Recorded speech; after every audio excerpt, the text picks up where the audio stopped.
My name is Kyle. Let me welcome you to Uplift.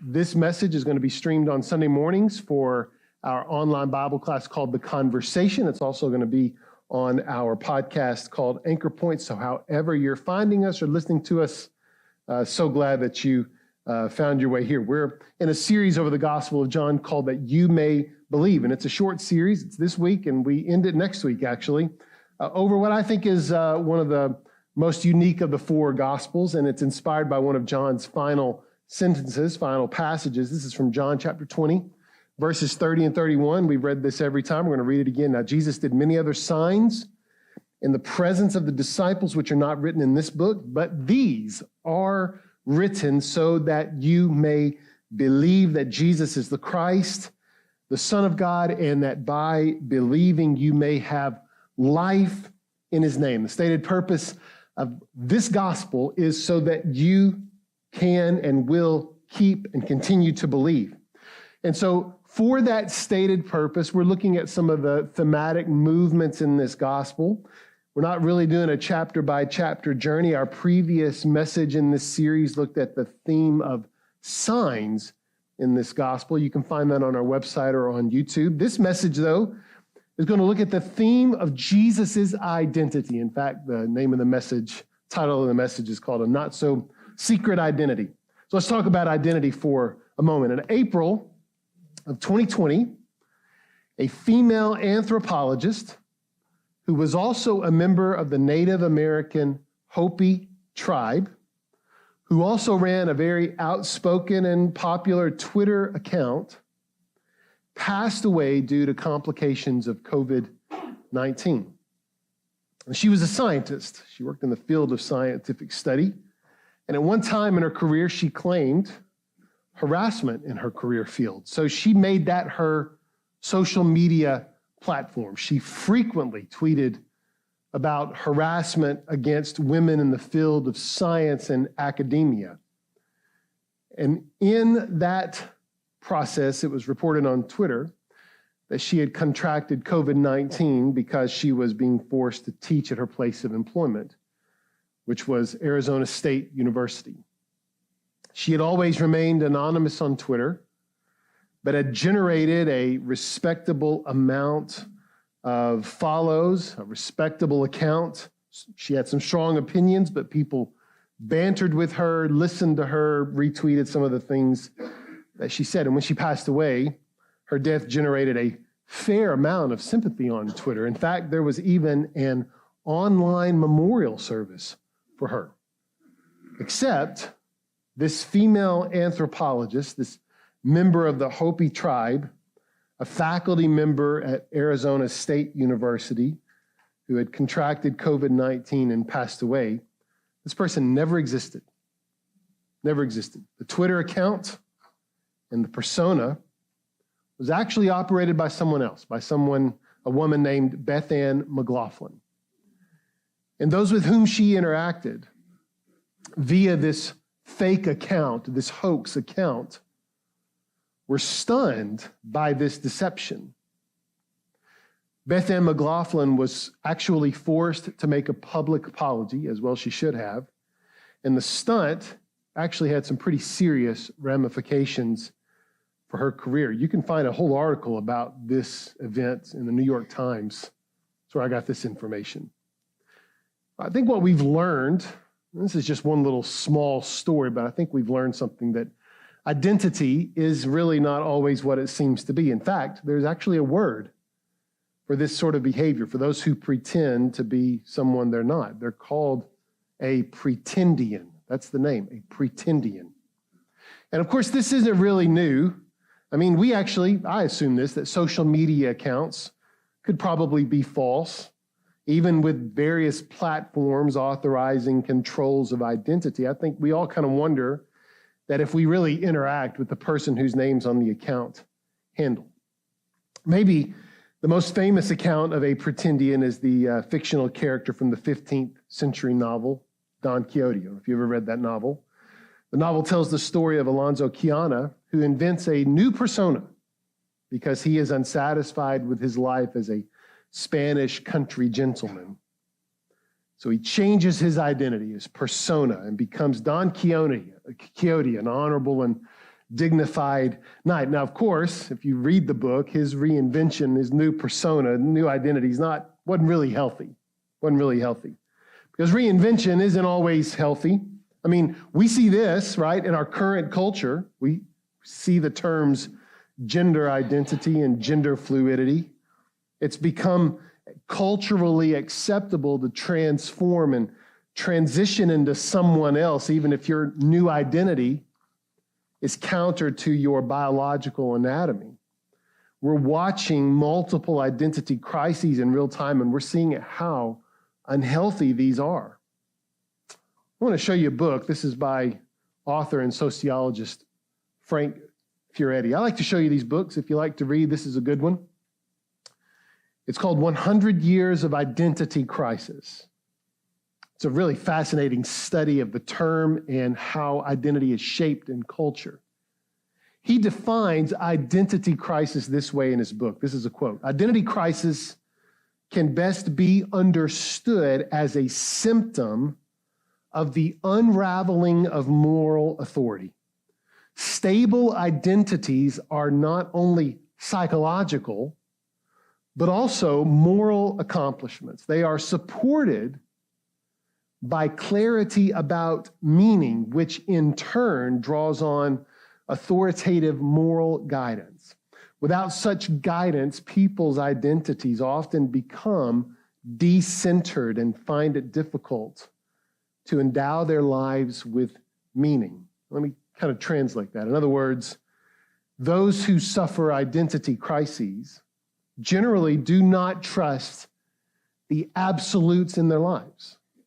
Because identities are really fault lines where the tension of the absolute meets the tension of social demands.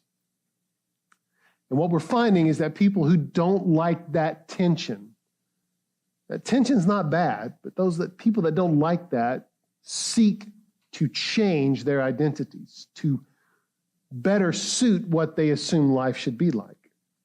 And if we're going to be real honest about identity crises, it's really an indication of our humanity, of our frailty. I mean, we're created from the dust of the earth. We're not demigods. We're not created with immutability. We're susceptible to change. And ultimately, and we find this from the author of Ecclesiastes, we have eternity in our hearts. And because of that, we seek the absolute. We seek it. We crave it. We yearn for it. We want to trust something beyond all things. And we'll do it even if we have to falsely create our own absolutes. I need something solid for a life that's completely in flux. And of course, right, we find our absolute in Jesus. I want you to listen to how Jesus identified himself.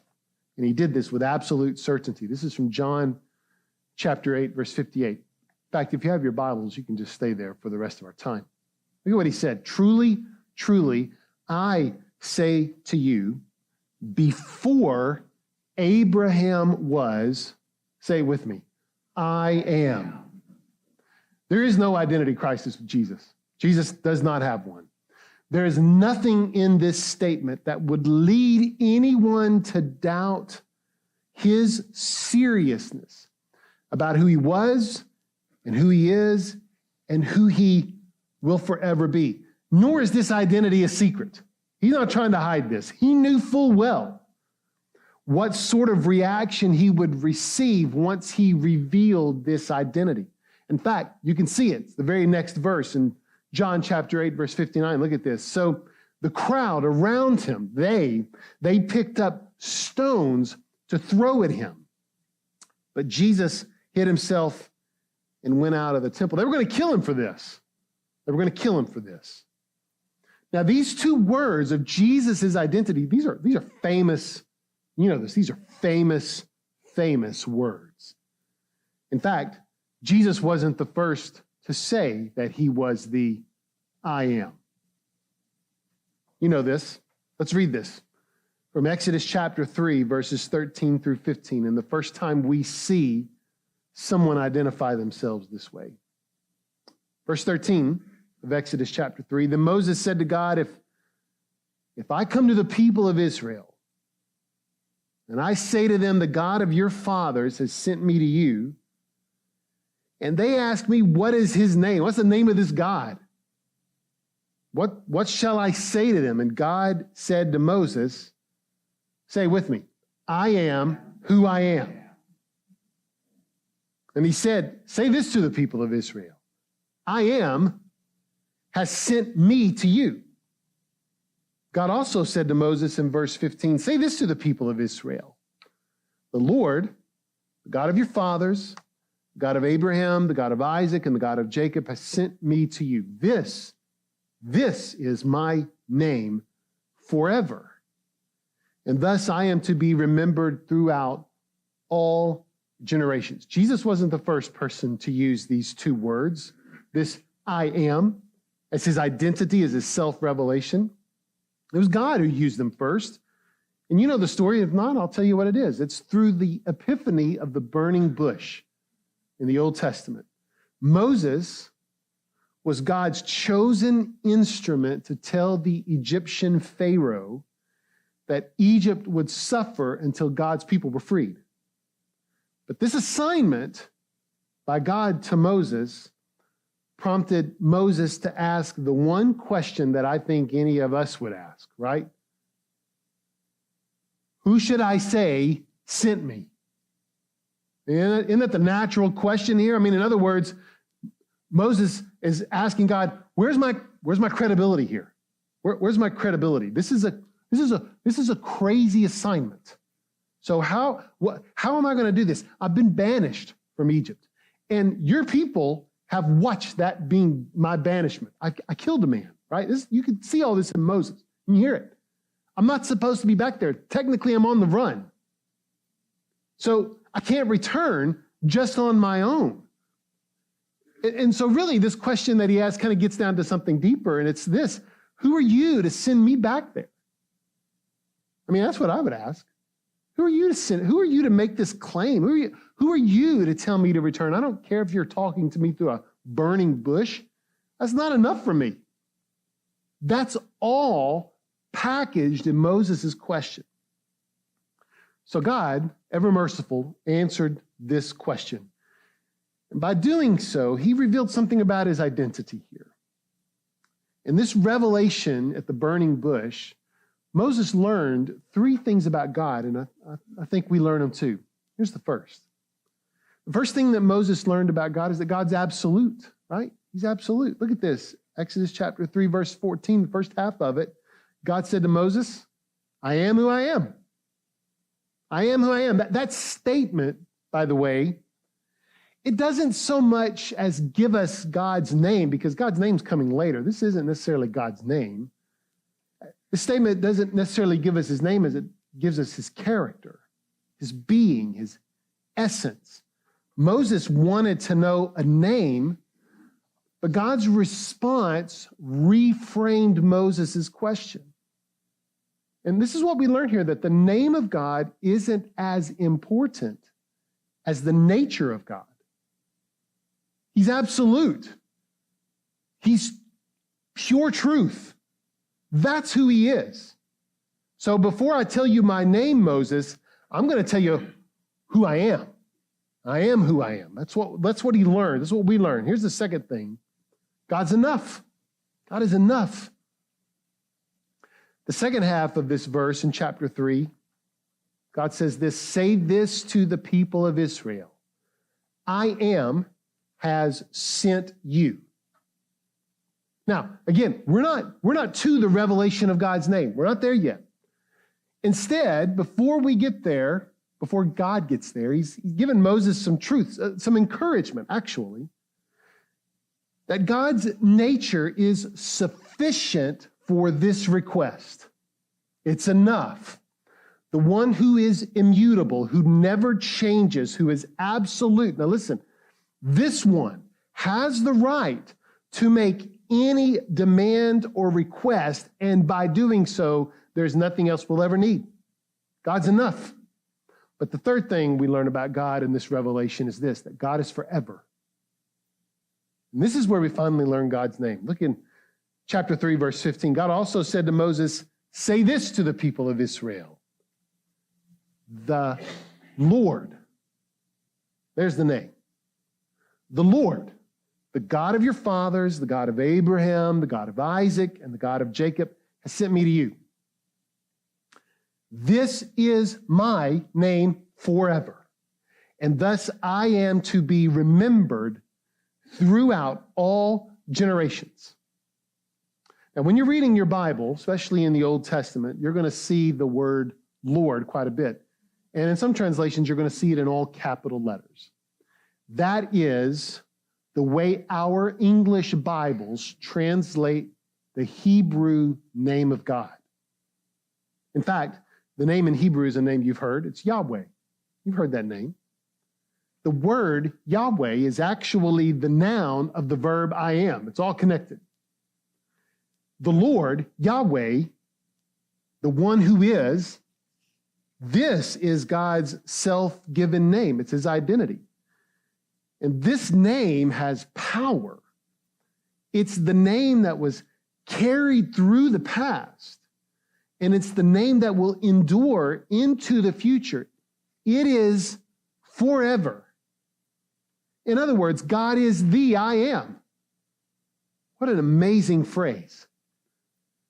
God never had a beginning. He will never end. He is before the past. He's after the future. He is the author. He is autonomous. He defines reality and defies reality. There's nothing comparable to God. There is nothing more constant than God. He cannot increase. He cannot decrease. He can't get better and he can't get worse. He attended your first birthday and he's already attended your funeral. He is perfect in every action, every word, every thought, and every idea. This conversation has serious ramifications for Moses, and it also has serious ramifications for us. For God, being who he is, demands our attention. If he is in all, if he's over all, above all, beneath all, around all, then not one thing apart from God can achieve its fullest potential for God's glory. Can't do it without God. His ever-presence makes a claim on us that we can and should only live to honor and glorify him in all things, even as Paul said, how we eat. Do all things for the glory of God. But God is merciful. As if his self-revealed name wasn't enough, he was kind enough to elaborate on that name. In fact, he does so 9 different times in the Old Testament. I'm going to show you these. You know what these are. You've heard these. He is Yahweh Jireh, the Lord who provides, from Genesis chapter 22. From Exodus 15, he's Yahweh Rophe, the Lord who heals. From Exodus 17, he's Yahweh Nisi, the Lord our banner. From Leviticus chapter 20, he's Yahweh Em Kadesh, the Lord who sanctifies. From Judges chapter 6, he is Yahweh Shalom, the Lord our peace. From Psalm 23, he's Yahweh Rohi. You know what this one is? The Lord is our shepherd. From Psalm 46, he's Yahweh Sabaoth, the Lord of hosts. From Jeremiah 23, he's Yahweh Sidkenu, the Lord our righteousness. And from Ezekiel chapter 48, he's Yahweh Shema, the Lord is there. This is what it means for God to be the I am, to be Yahweh. Oh, but Jesus, right? What do we do about Jesus? The human, the only human to take the name for God. The only one. And really, if we're going to be honest about what Jesus said in John 8, here's what you have to ask. could Jesus have said anything more scandalous than this? I mean, Jesus was good at making scandalous claims, right? What did he say? Love your enemies. Nobody wants to love your enemies. Love your enemies. You have to be born again. What an odd thing. Hate your father and your mother. Turn the other cheek. Jesus said some scandalous things, y'all. He was no stranger to scandal. These things are still scandalous. You want to be controversial in any conversation? Don't talk about politics. Just talk about Jesus.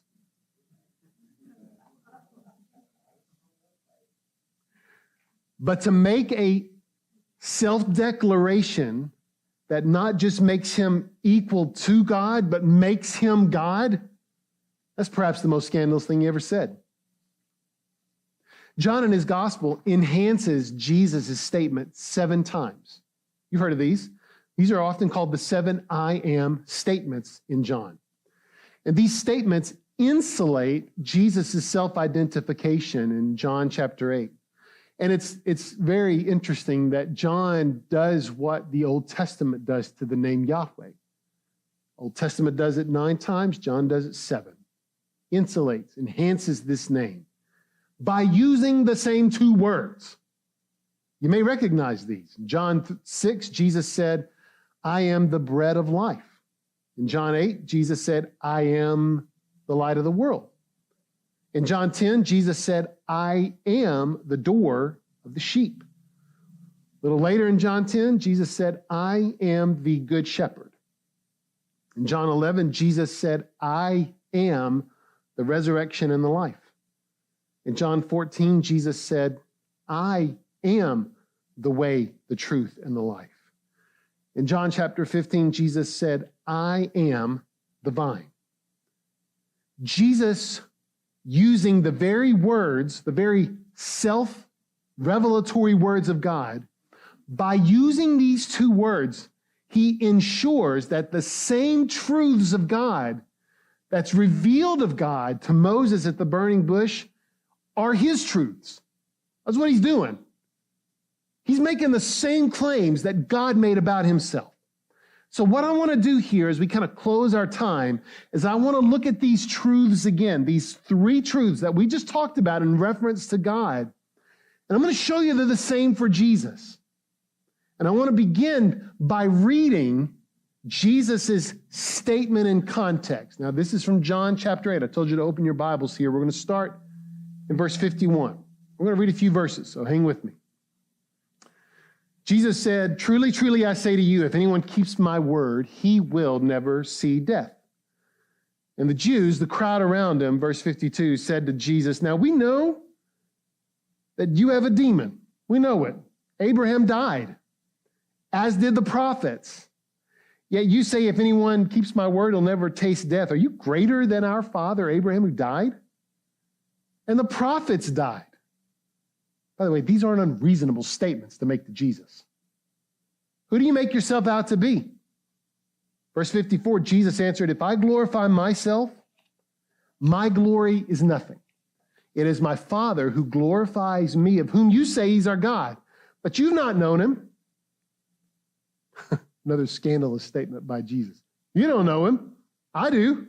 I know him. If I were to say that I don't know him, I would be a liar like you. Jesus pushing the envelope. But I do know him, and I keep his word. Your father Abraham rejoiced that he would see my day. He saw it, and he was glad. So the Jews said to him in verse 57, you're not even 50 years old, and you've seen Abraham? Verse 58, Jesus said to them, truly, truly, I say to you, before Abraham was, I am. So they picked up stones to throw at him, but Jesus hid himself and went out of the temple. Now, I'm going to show you these 3 truths. These 3 truths that we learned about God, they're all right here, and they're all about Jesus once he disclosed his identity. So first, just as God is absolute, so Jesus is absolute. I mean, again, verse 58, before Abraham was, I am. As used by God, Jesus' identity as I am, it doesn't so much as give us Jesus' name as it gives us Jesus' character, his essence. The crowd wanted Jesus' credibility for making all these scandalous claims, but Jesus instead offered his nature to them. In other words, Jesus' statements, his teaching here is as sufficient as God's words to Moses, because this is who he is. There is no reality apart from Jesus because he's God. He's absolute. Here's the second thing. Just as God is enough, so Jesus is enough. Backing up, verse 51, Jesus said, "Truly I say to you, if anyone keeps my word, he will never see death." Now, Jesus' long conversation here, in fact, it's longer than what we've read. It finds a certain climax right here. I mean, Jesus guarantees forever to those who keep his word. It's a guarantee. No death, no separation from God. His words, following his words, are enough to guarantee that. No additional stuff. That's it. He's enough. And third, just as God is forever, so Jesus is forever. Now, this is a little nuance, but I love it. Verse 57. The Jews said to him, "You're not even 50 years old, and have you seen Abraham?" And Jesus said to them, "Truly I say to you, before Abraham was, I am." So what's going on here is the crowd countered Jesus' arguments by saying he'd never seen Abraham, but Jesus' identity as I am is the proof that he had, in fact, seen Abraham. That's interesting, isn't it? He's seen him, talked to him. Jesus has no beginning. He has no end. He's seen the past. He's seen the future, and he's also seen life outside of time itself. He is forever. He's forever. So what is said about God is also said about Jesus. Jesus never had a beginning. Jesus will never end. He's before the past. He's after the future. He is the author. He is autonomous. He defines reality and defies reality. There's nothing comparable to Jesus, and there's nothing more constant than Jesus. He cannot increase. He cannot decrease. He can't get better, and he can't get worse. He attended your first birthday, and he's already attended your funeral. Jesus is perfect in every action, every word, every thought, and every idea. This had serious ramifications for the crowd in John 8, but it has serious ramifications for us. For Jesus, being who he is, demands our attention. If Jesus is in all and over all, above all, beneath all, and around all, then not one thing apart from Jesus can achieve its fullest potential for Jesus' fullest glory. In other words, your life has no purpose if it's not wrapped up in Jesus. Jesus' ever presence makes a claim on us that we can and should only live to honor and glorify him in all things. And what I'm doing here is I'm lifting this Jesus up to you. And I am presenting him to you as the one who demands your attention. Follow this Jesus. He is absolute. Let his identity swallow your identity. If that happens, you'll never suffer an identity crisis because you're going to live for him. You're going to follow his word. And as he says in John 8, you will never see death. Your life lived in pursuit of the I am is a life that will never be wasted, ever. Praise God for that.